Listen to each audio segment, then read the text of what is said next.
Assalamualaikum warahmatullahi wabarakatuh. Bismillahirrahmanirrahim. Hari ini kita lanjutkan pembahasan IPA yang ketiga.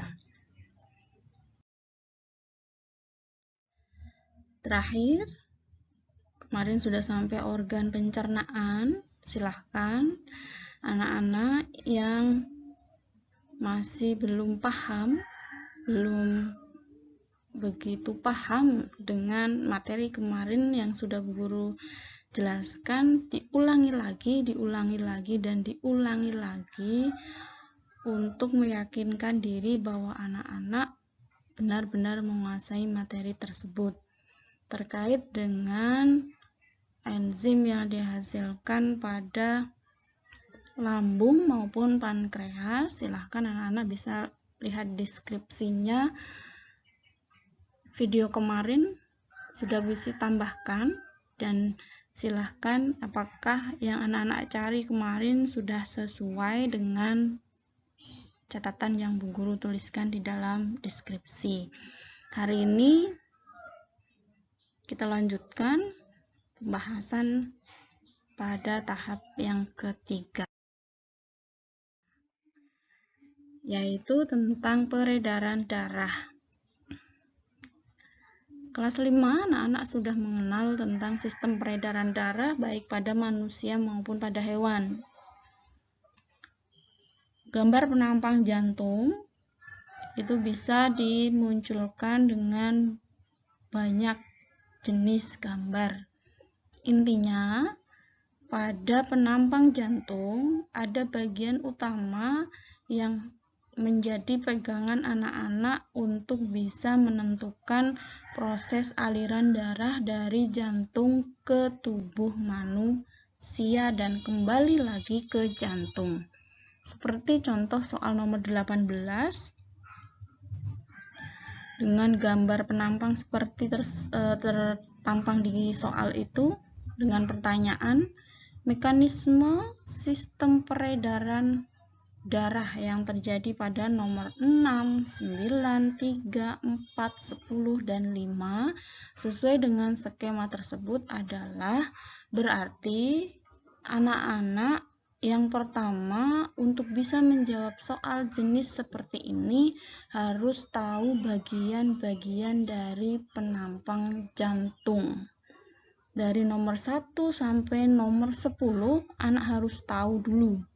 1, namanya, kemudian yang kedua fungsinya, kemudian yang ketiga adalah urutannya.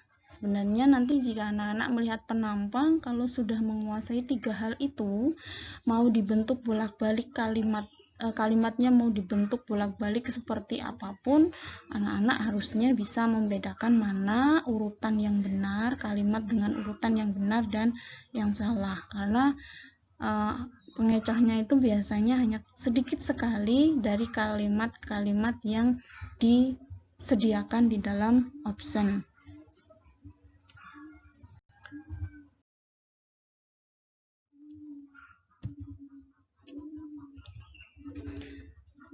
Ini adalah contoh penampang gambar jantung yang lain yang mungkin dimunculkan.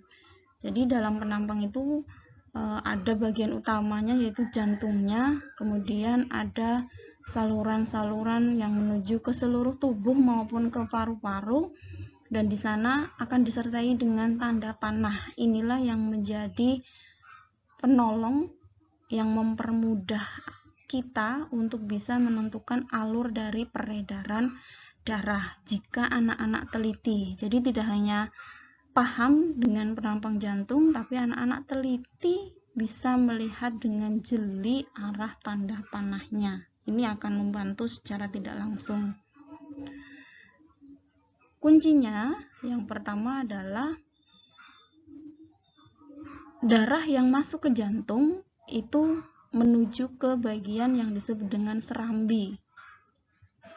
Sedangkan darah yang keluar dari jantung itu berasal dari bilik.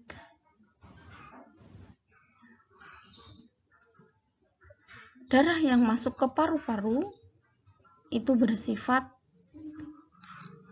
kotor, banyak mengandung karbon dioksida atau CO2. Sedangkan darah yang keluar dari paru-paru mengandung darah bersih atau mengandung oksigen atau O2.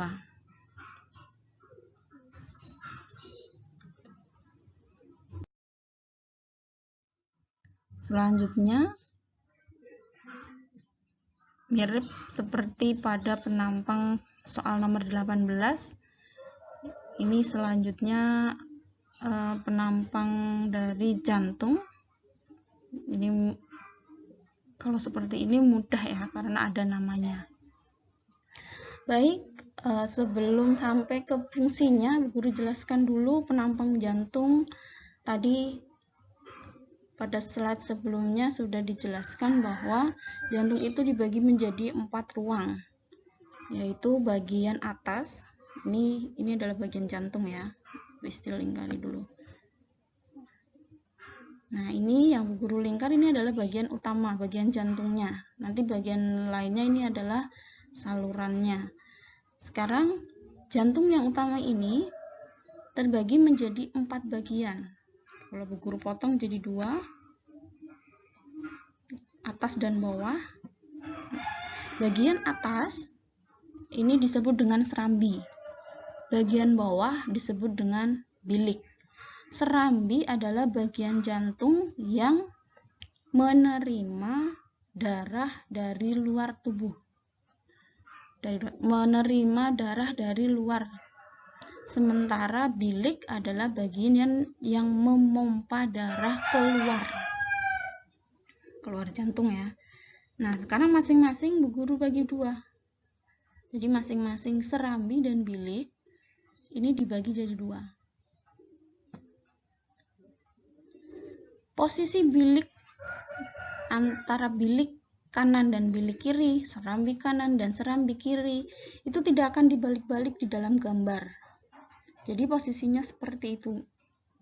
Bilik kiri itu berada seperti bagian penampang. Ini namanya bilik kiri. Tadi bilik fungsinya memompa darah. Kemudian yang sebelah ini adalah bilik kanan. Selanjutnya yang atas tadi namanya serambi. Berarti bagian ini adalah serambi kiri, sebelahnya adalah serambi kanan. Sekarang kita lihat fungsi dari serambi maupun bilik. Lihat penjelasan di sebelah kiri. Serambi kanan menerima darah yang miskin oksigen dari seluruh tubuh. Serambi kanan menerima darah yang miskin oksigen dari seluruh tubuh. Oksigen bisa diganti dengan kalimat O2. Bisa diganti dengan kalimat miskin oksigen. Bisa diganti dengan kalimat darah kotor.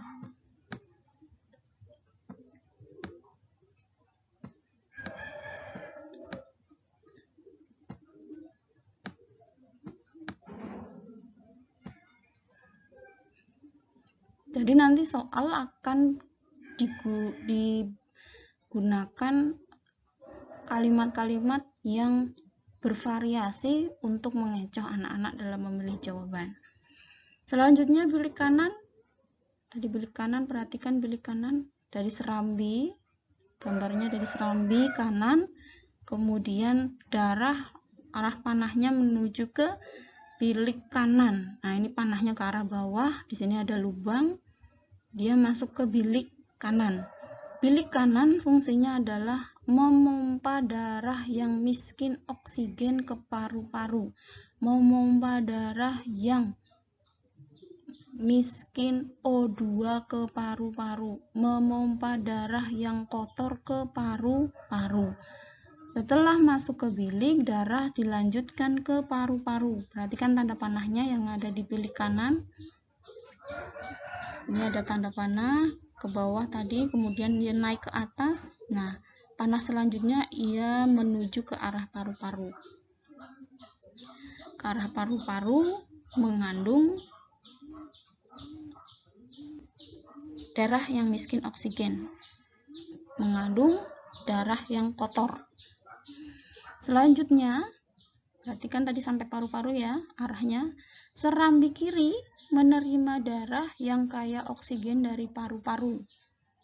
Darah dari paru-paru dilanjutkan. Setelah dari paru-paru, darahnya menjadi bersih kembali karena sudah terjadi pertukaran oksigen di paru-paru. Kemudian menuju ke serambi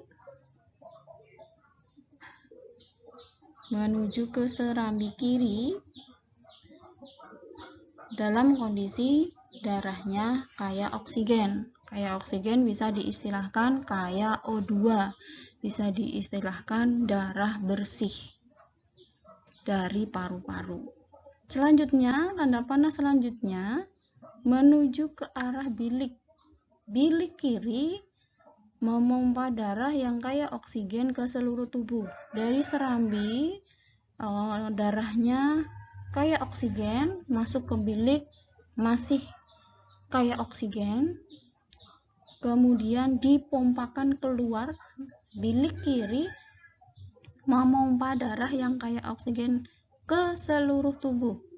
Dari bilik kiri, darah menuju ke seluruh tubuh, baik di tubuh bagian bawah maupun bagian atas. Terus ke seluruh tubuh,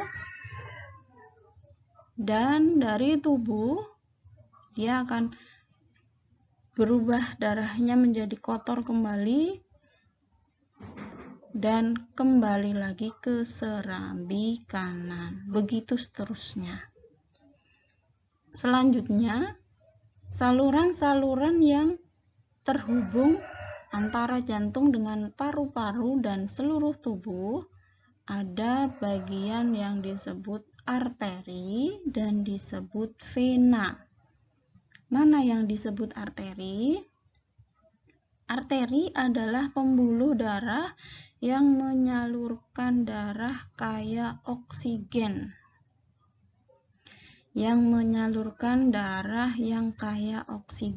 Itu namanya arteri. Berarti kalau anak-anak perhatikan gambar, arteri itu kebalik ya.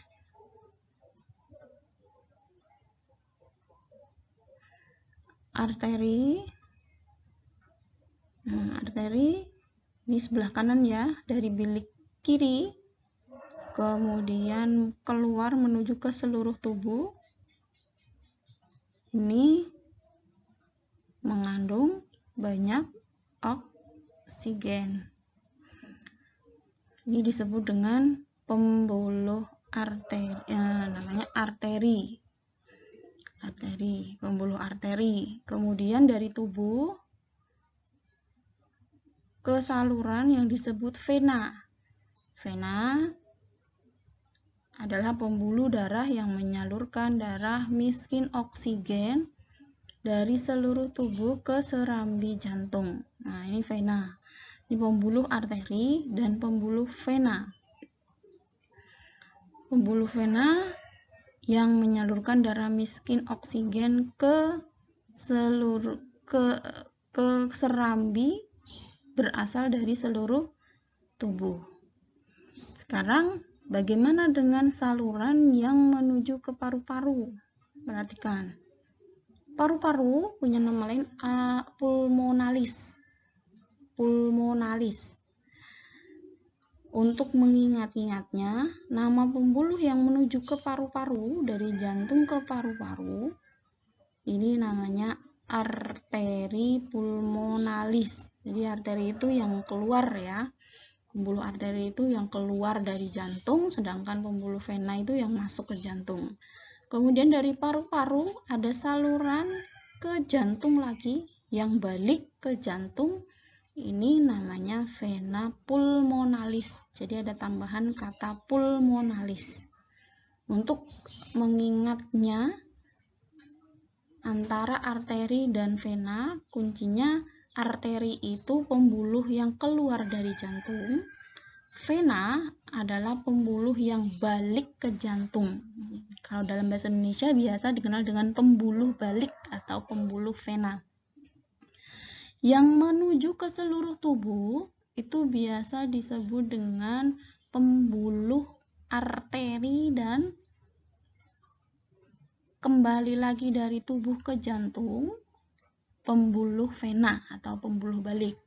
Sedangkan yang menuju ke paru-paru dan keluar dari paru-paru itu ada tambahan kata pulmonalis, karena paru-paru itu nama lainnya adalah pulmonalis. Arteri pulmonalis menyalurkan dari jantung ke paru-paru, dan vena pulmonalis menyalurkan dari paru-paru ke jantung.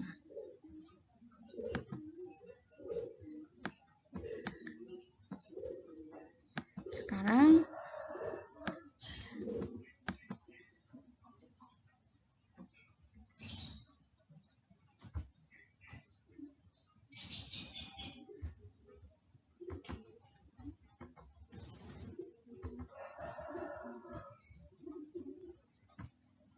anak-anak perlu tahu peredaran darah itu ada yang disebut dengan peredaran darah kotor, ada peredaran darah bersih. Peredaran darah kotor berarti peredaran darah yang di situ mengalir darah kotor atau darah yang mengandung karbon dioksida atau darah yang miskin oksigen. Sekarang bagaimana dengan peredaran darah bersih? Peredaran darah bersih berarti sebaliknya, yaitu di situ mengalir darah yang kaya oksigen atau kaya O2 atau miskin karbon dioksida atau darah yang bersih. Kemudian peredaran darah juga dibagi menjadi peredaran darah besar dan peredaran darah kecil. Peredaran darah besar adalah peredaran darah dari jantung ke seluruh tubuh dan kembali lagi ke jantung. Sedangkan peredaran darah kecil adalah peredaran darah dari jantung ke paru-paru dan kembali lagi ke jantung. Sekarang kita awali dengan urutan peredaran darah bersih dan kotor. Berdasarkan gambar, peredaran darah bersih berarti berada pada bagian secara urut dari vena pulmonalis menuju ke serambi kiri, kemudian masuk ke bilik kiri, menuju ke pembuluh arteri, dan seluruh tubuh. Selanjutnya, peredaran darah kotor berasal dari seluruh tubuh, melewati pembuluh vena, menuju ke serambi kanan, masuk ke bilik kanan, keluar melewati arteri pulmonalis, dan kembali ke paru-paru. Sekarang peredaran darah besar dan peredaran darah kecil. Peredaran darah besar diawali dari bilik kiri, keluar melalui pembuluh arteri menuju ke seluruh tubuh, kemudian melewati pembuluh vena dan masuk ke serambi kanan menuju ke bilik kanan dan berhenti. Peredaran darah kecil. Peredaran darah kecil berawal dari bilik kanan, keluar melalui arteri pulmonalis menuju ke paru-paru, dikeluarkan melewati vena pulmonalis menuju ke serambi kiri dan masuk ke bilik kiri. Perhatikan bagian yang terjadi pertukaran darah bersih dan kotor. Peredaran darah terjadi pertukaran darah bersih dan kotor pada dua tempat, yaitu pada bagian tubuh dan pada bagian paru-paru.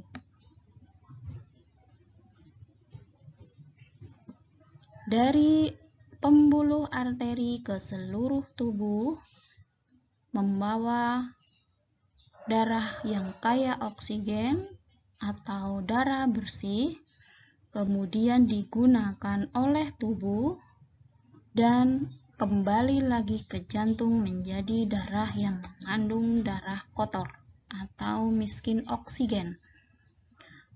Pada paru-paru, setelah paru-paru menerima darah kotor dari bilik kanan, terjadi pertukaran oksigen dan karbon dioksida di paru-paru.